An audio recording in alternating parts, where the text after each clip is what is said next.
Learn the big news that dropped tonight, suggesting that we are coming ever so close to capturing one of our first players of the summer window. Following on, we have big updates surrounding Kounde, as well as interest in Bremer of Torino. So we have another exciting news daily video for today. Before I get into anything, you guys, I heard you and I made it happen. Me and Units Talk Football collab today to bring you guys an exciting new series I'm hoping to have even more Chelsea content creators getting involved in. If you guys want to catch out the first video, of course, you find a link above in the cards. So if you guys like today's video, if you're excited by the content dropping this summer, then please smash a like button. Let's be ambitious, and this time, let's go for 3K likes. So right now, let's start with the breaking news that came out this evening from Fabrizio Romano, and it seems that we are very close now to capturing US teenage goalkeeper in Gabriel Slonina. Now, I did a video on Slonina a few weeks ago actually, and this is really big news that we are very close now to signing the goalkeeper. Now, he does play for Chicago Fire in the MLS, and it seems like the expected fee to complete this deal will be set at around 10 million euros, which is pretty steep and tells you everything you need to know about the confidence the club has in Slonina's ability and his potential as well too. Now, the good news is that we beat competition to Real Madrid by the seams of things, who got priced out and their bid was rejected. So that's great news for us. I'm not too happy after they captured Tchouaméni, but I think over the summer window, I think I'm going to be more than happy once things end. But I can't help but feel like we're looking at maybe another COURTOIS 2.0 in Slonina, which makes him very exciting. And it does seem that once this deal is finally completed, he'll probably be on loan at Chicago Fire for the next 2 seasons, which is perfectly fine because, at 18 years old, even though the guy is 6 foot and very physically blessed, he still hasn't really fully developed. He can still grow even more, and he hasn't even absolutely filled out as a player just yet. So his potential does make a ton of sense. But anyway, let's talk more about the player so I can give you guys some insight behind who he is and what makes him so promising and exciting. He made his debut under the age of 18, I think late 17, and he actually made MLS history by becoming the youngest player to keep a clean sheet on his debut, which is, very good. Since then, he hasn't looked back. Last season, he has 25 appearances clocked in, one of the youngest players in the MLS as well too. And in terms of his ability as a goalkeeper, the reason why he's really just exciting a lot of coaches in their circles and a lot of teams as well too, is that for his age, he's showing some really big potential in key criteria for goalkeepers. Currently, the player does overperform his expected goals against, and this does show that he is a very good shot stopper. One of the good things about him though is that at such a young age, he has a really good knack for being able to understand angles and how to position himself to close them down. Now, the important thing about a goalkeeper that understands angles and positioning is that essentially, you guys, you want to make the goal as small as possible for your opponent to take shots against you. It's as simple as that. So there's a lot of details that separate the top goalkeepers from very good ones, the mid ones, etc, etc. And some of the key criteria that Slonina in particular is showing right now are things like his ability against mid-range shots, his reactionary movement as well too, how quickly he can improvise and think on the spot to prevent, let's say rebounds going in, etc, etc. These are big things you have to see. On top of this too, his ability to open his body up and extend himself as well. That helps close down angles even more. Edouard Mendy is spectacular at doing that. We've seen how he's been 1v1 against many top players over his new Chelsea career, and literally 9 times out of 10 now he's winning these duels. So criteria like this is very important. And of course, finally as well too, that ability to know when to step off your line as well. It's all about closing the angles, making that goal even harder for opponents to take shots against. And Slonina, for such a young player, is showing a lot of promise. So let's see what happens, you guys. But of course, don't get too gassed. He is young, still a teenager. He can still definitely improve on things like his ability to claim crosses, for example, which is slowly starting to get better, of course. And maybe distribution out from the back. However, let's not fool ourselves into thinking that goalkeepers have to play balls like Alisson and Edison. Courtois can't pass like them, but you wouldn't say that he's one of the greatest goalkeepers on the planet.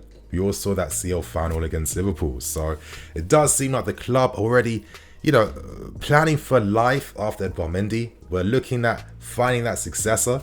And the fact that we're securing a big talent like this really early, keeping him within the club, and also, having a pathway for him to be able to still get minutes play, to potentially one day come back, is very exciting. And, it just gives those same vibes all those years back when we had Jack playing for us and Courtois doing his thing at Atletico Madrid. So I think we should take inspiration from success stories like this.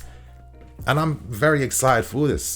Potentially, the first 3 signings are looking like Kounde, Dembele and Slonina. And that's not too bad of a way to start a window, you guys. So of course, share your thoughts, opinions below in the comment section.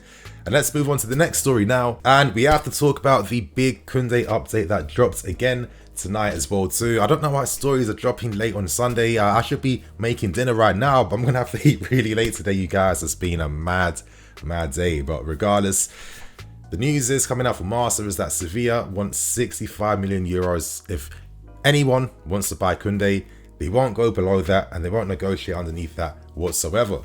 Now, of course, let's provide some context behind how we actually lost out on the signing of Kounde from last summer.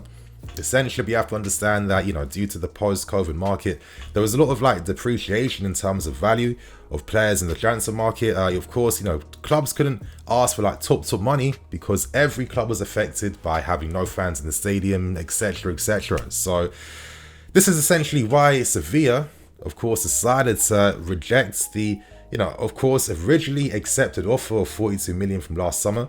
And their idea is essentially this, if we keep Kounde again, we have belief that he's going to continue to grow and improve as a player, which means that his market value will also get boosted as well too.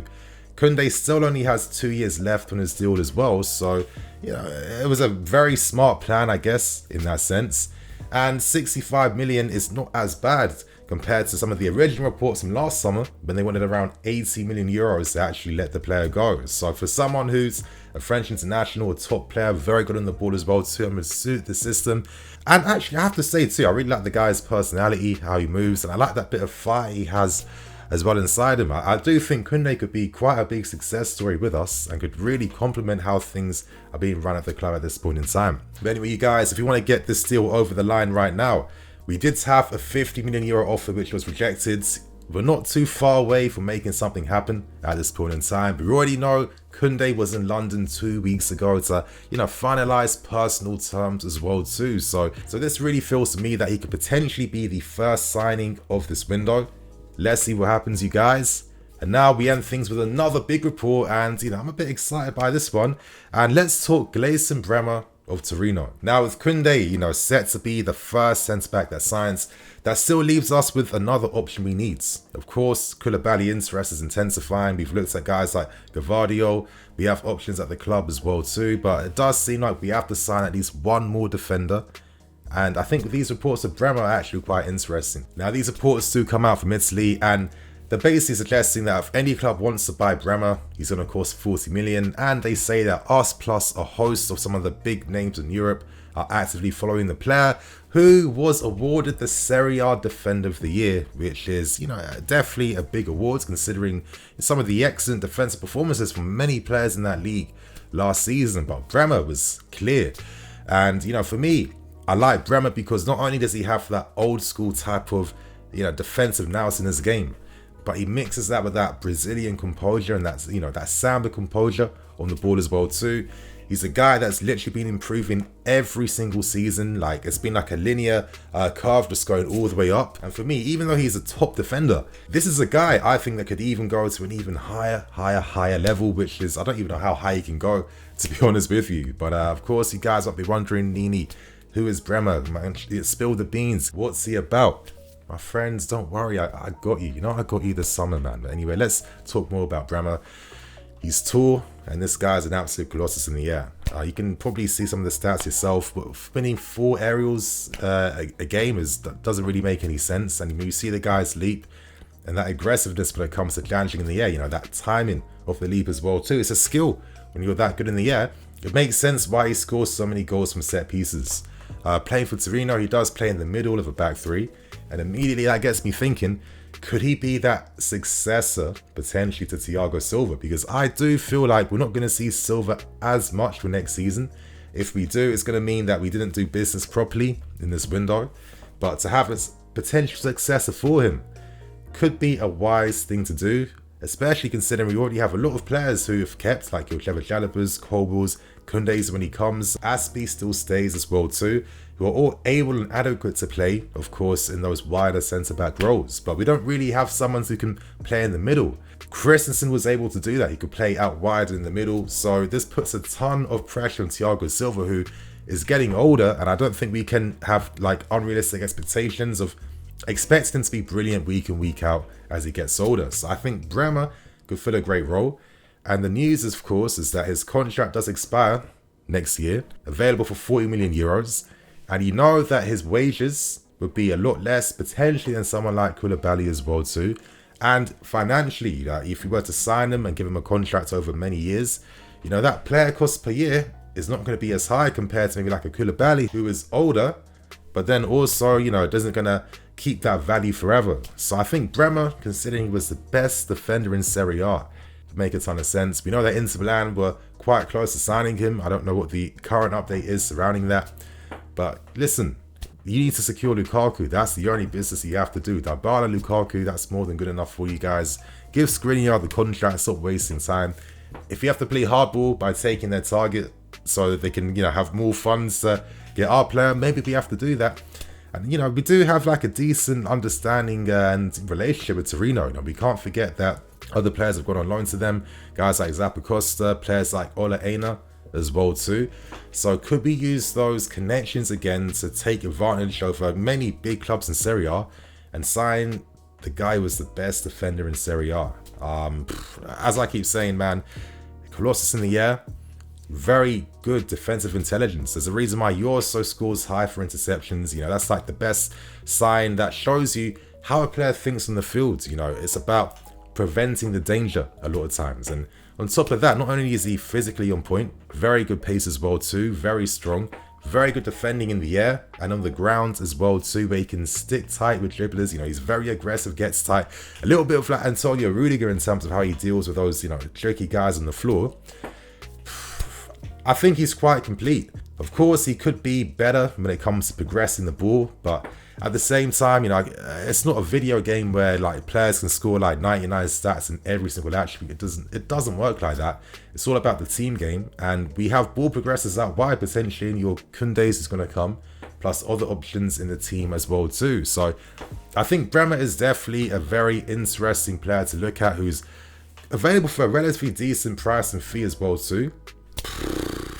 You know, there's a lot of talent available in the market in defense for this season, so let's see what happens. But I think Bremer is definitely a player to keep an eye out for in the future. So you guys, that note, that is the end of today's News Daily video. I'm the EFC, this is bluelionstv. I'll catch you guys later with some more videos. Cool.